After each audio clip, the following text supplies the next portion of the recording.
سلام دوستان امروز اومدیم در رابطه با اسکناس های بارگاهی یه چند مطلبی رو بگیم، یه چند ورقی هم به شما نشون بدیم. دوستان این 100 ریالی بارگاهیه. فیلوگرام اللهه. نگاه کنید دوستان، فیلوگرام الله معلومه. بعد اینجا تصویر بارگاهه. پشت اسکناس هم مدرسه چارباغه.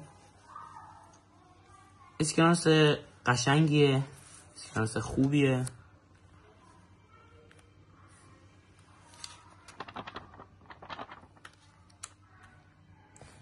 دوباره میریم سراغ 200 ریالی بارگاهی. این یه رنگ قشنگی داره، یه رنگ آبی داره، خیلی زیباست. دقت کرده باشید گلها به خوبی نقش در این اسکناس بسته. اسکناس من خیلی این اسکناس خوشم میاد، اسکناس زیبا و قشنگیه. فیلوگرام الله، تصویر بارگاهه. پشت اسکناس هم آرامگاه ابن سینا در همدانه. این هم از فیلوگرام پشتشه. این اسکناس هم اسکناس بسیار زیبا و خاصیه.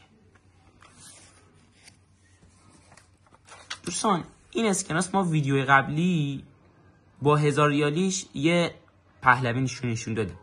این اسکناس 500 ریالیه. اینم زیباست. نقش جام مارلیکه. پشت اسکناس نقش بسته. اینم 500 ریالی شاهنشاهیشه. نگاه کنید دوستان، همه چیز شبیه همدیگه است. فیلوگرام فقط جمهوری اسلامی اومده.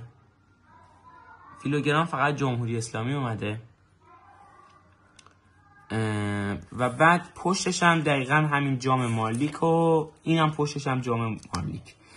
دوستان بعضیا اصلا میگن کیفیتاشون یه ذره فرق میکنه. دوستان این مثلا برای 10 سال بعده، این مال 10 سال قبله، یه ذره ضعیف شده. ولی خب این اسکناس برای دوره 13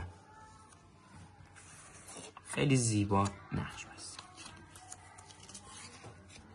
میریم یه اسکناس 1000 ریالی بارگاهی. اینو ما توضیحاتشو قبل تر گفتیم، ویدیوی قبلی گفتیم ما توضیحات این اسکناسو. حالا یه توضیح دیگه هم میگیم در رابطه با این اسکناس. این اسکناس تصویر بارگاه فیلوگرام جمهوری اسلامی ایران. پشتم آرامگاه حافظه.